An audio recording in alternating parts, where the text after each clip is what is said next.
आप सभी को मेरा नमस्ते है। मैं आप सबका हार्दिक स्वागत करती हूँ और आशा करती हूँ कि आप सभी लोग सुखी होंगे, स्वस्थ होंगे और प्रसन्न होंगे। आज मैं आप लोगों के लिए जो कहानी लेकर के आई हूँ उस कहानी का नाम है शरणागत और ये कहानी लिखी है जयशंकर प्रसाद जी ने। चलिए कहानी शुरू करते हैं। प्रभातकालीन सूर्य की किरणें अभी पूर्व के आकाश में नहीं दिखाई पड़ती हैं। ताराओं का क्षीण प्रकाश अभी अंबर में विद्यमान है। यमुना के तट पर 2-3 रमणियाँ खड़ी हैं और 2 यमुना की उन्हीं क्षीण लहरियों में जो कि चंद्र के प्रकाश से रंजित हो रही हैं स्नान कर रही हैं। अकस्मात पवन बड़े वेग से चलने लगा। इसी समय एक सुंदरी जो कि बहुत ही सुकुमारी थी उन्हीं तरंगों में निमग्न हो गई। दूसरी जो कि घबराकर निकलना चाहती थी किसी काठ का सहारा पाकर तट की ओर खड़ी हुई अपनी सखियों में जा मिली, पर वहाँ सुकुमारी नहीं थी। सब रोती हुई यमुना के तट पर घूमकर उसे खोजने लगी। अंधकार हट गया, अब सूर्य भी दिखाई देने लगे। कुछ ही देर में उन्हीं घबराई हुई स्त्रियों को आश्वासन देती हुई एक छोटी सी नाव दिखाई दी। उन सखियों ने देखा कि वह सुकुमारी उसी नाव पर एक अंग्रेज और एक लेडी के साथ बैठी हुई है।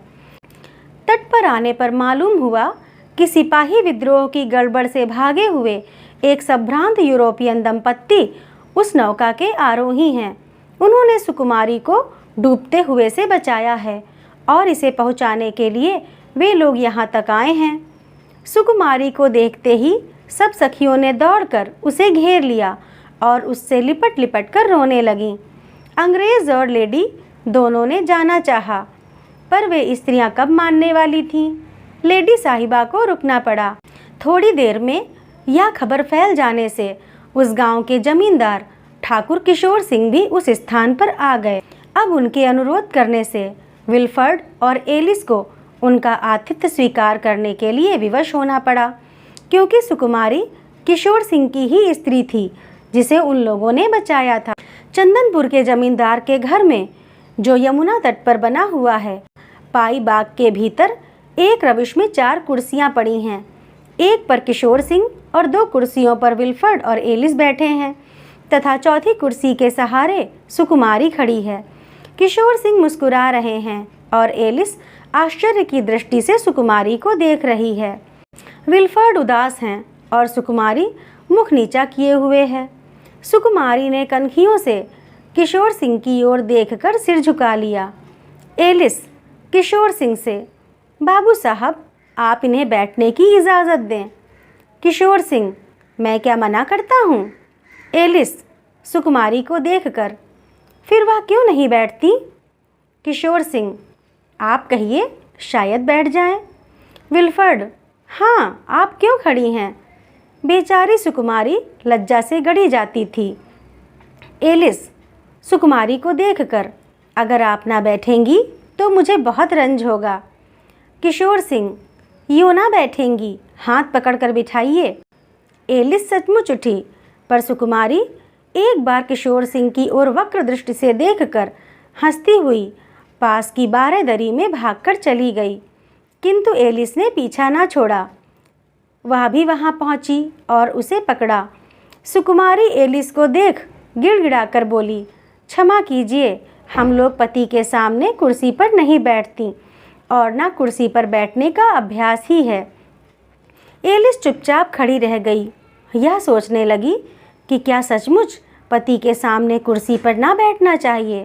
फिर उसने सोचा, यह बेचारी जानती ही नहीं कि कुर्सी पर बैठने में क्या सुख है। चंदनपुर के जमींदार के यहाँ आश्रय लिए हुए यूरोपियन दंपत्ति सब प्रकार के सुख रहने पर भी सिपाहियों का अत्याचार सुनकर शंकित रहते थे।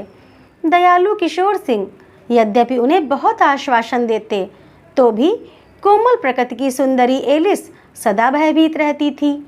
दोनों दंपत्ति कमरे में बैठे हुए यमुना का सुंदर जल प्रवाह देख रहे हैं। विचित्रता यह है कि सिगार ना मिल सकने के कारण विल्फर्ड साहब सटक के सड़ाके लगा रहे हैं। अभ्यास न होने के कारण सटक से उन्हें बड़ी अड़चन पड़ती थी। तिस पर सिपाहियों के अत्याचार का ध्यान उन्हें और भी उद्विग्न किए हुए था, क्योंकि एलिस का भय से पीला मुख उनसे देखा न जाता था। इतने में बाहर कोलाहल सुनाई पड़ा। एलिस के मुख से ओ माय गॉड निकल पड़ा और भय से वह मूर्छित हो गई। विल्फर्ड और किशोर सिंह ने एलिस को पलंग पर लिटाया और आप बाहर क्या है सो देखने के लिए चले गए। विल्फर्ड ने अपनी राइफल हाथ में ले ली और साथ में जाना चाहा, पर किशोर सिंह ने उन्हें समझाकर बैठाया और आप खूंटी पर लटकती तलवार लेकर बाहर निकल गए। किशोर सिंह बाहर आ गए। देखा तो 5 कोस पर जो उनका सुंदर प्रोग्राम है उसे सिपाहियों ने लूट लिया और प्रजा दुखी होकर अपने जमींदार से अपनी दुख गाथा सुनाने आई है।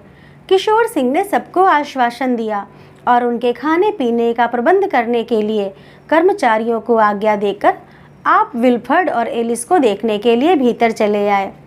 किशोर सिंह स्वाभाविक दयालु थे और उनकी प्रजा उन्हें पिता के समान मानती थी और उनका उस प्रांत में भी बड़ा सम्मान था। वह बहुत बड़े इलाकेदार होने के कारण छोटे से राजा समझे जाते थे। उनका प्रेम सब पर बराबर था, किंतु विल्फर्ड और एलिस को भी वह बहुत चाहने लगे थे, क्योंकि प्रियतमा सुकुमारी की उन लोगों ने प्राण रक्षा की थी। किशोर सिंह भीतर आए। एलिस को देखकर कहा, डरने की कोई बात नहीं है, यह मेरी प्रजा थी। समीप के सुंदरपुर गांव में सब रहते हैं। उन्हें सिपाहियों ने लूट लिया है, उनका बंदोबस्त कर दिया गया है, अब उन्हें कोई तकलीफ नहीं। एलिस ने लंबी सांस लेकर आंखें खोल दी और कहा, क्या वे सब गए? सुकुमारी, घबराओ मत, हम लोगों के रहते तुम्हारा कोई अनिष्ट नहीं हो सकता। विल्फर्ड, क्या सिपाही रियासतों को लूट रहे हैं? किशोर सिंह, हाँ, पर अब कोई डर नहीं है, वे लूटते हुए इधर से निकल गए। विल्फर्ड, अब हमको कुछ डर नहीं है। किशोर सिंह, आपने क्या सोचा? विल्फर्ड, अब ये सब अपने भाइयों को लूटते हैं तो शीघ्र ही अपने अत्याचार का फल पावेंगे और इनका किया कुछ न होगा। किशोर सिंह ने गंभीर होकर कहा, ठीक है। एलिस ने कहा, मैं आज आप लोगों के संग भोजन करूंगी।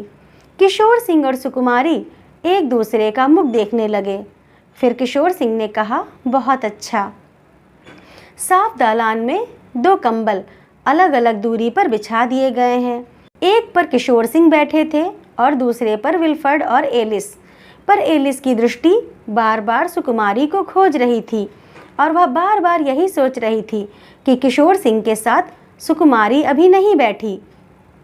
थोड़ी देर में भोजन आया, पर खानसामा नहीं।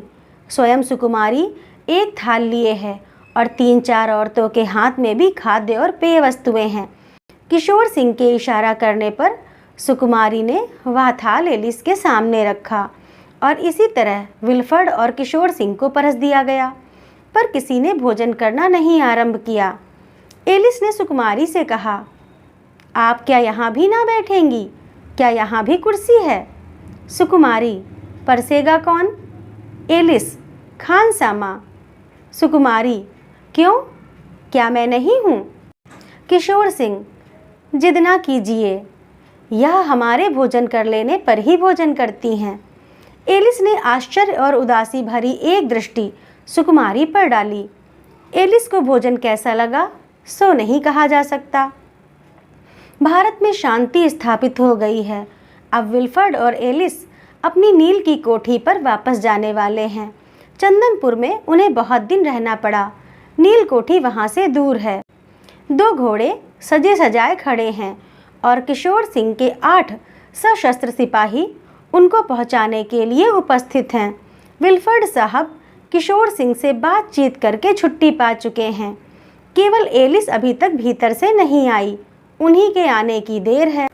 विल्फर्ड और किशोर सिंह पाई बाग में टहल रहे थे।